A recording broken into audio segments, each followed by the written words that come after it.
இந்த கிறிஸ்துவினுடைய சுவிசேஷம், இந்த கிறிஸ்துவினுடைய அமைப்பு குமாரத்துவத்தை நமக்கு கொண்டு வருகிறது.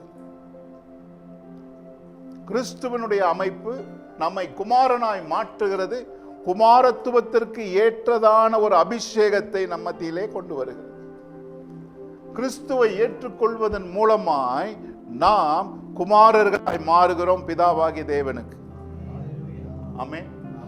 அப்ப அந்த கிறிஸ்துவின் உபதேசம் என்ன செய்கிறது என்றால், இதுவரை கொண்டு போகாத மேலான ஒரு நிலைப்பாடுக்கு இந்த கிறிஸ்துவின் உபதேசம் கொண்டு போகுது.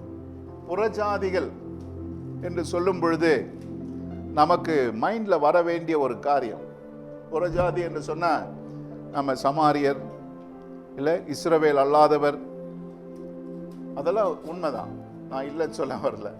சமாரியர்கள், இஸ்ரவேல் அல்லாதவர்கள் எல்லாரையும் புறஜாதிகள் என்று சொல்லப்படும். அதற்கு இன்னொரு டெஃபினிஷன், இன்னொரு விளக்க உரை உங்களுக்கு நான் கொடுக்க வேண்டுமானால், மாமிசத்திலே தகுதி இல்லாதவர்கள். அப்போ மாமிசத்திலே தகுதி இல்லாத ஒருவனாய் இருக்கிறவன் தான் புறஜாதி. ஏன்னா புறஜாதின்னு பார்த்துட்டோம்னா அவங்க யாரையோ பற்றி பேசுகிறாங்க போல, நமக்கும் இதுக்கும் சம்பந்தமே இல்லை போல அப்படின்ற மாதிரி தோணும். ஆனால் மாமிசத்தில் தகுதி இல்லாதவங்க அப்படின்னு பார்த்தீங்கன்னா நம்ம யாருமே மிஸ் ஆக மாட்டோம். நம்ம எல்லாருமே அந்த அடக்கத்திற்குள்ளாக வருவோம். அதுக்கு தான் நான் இந்த டெஃபினிஷன் கொடுக்குறேன்.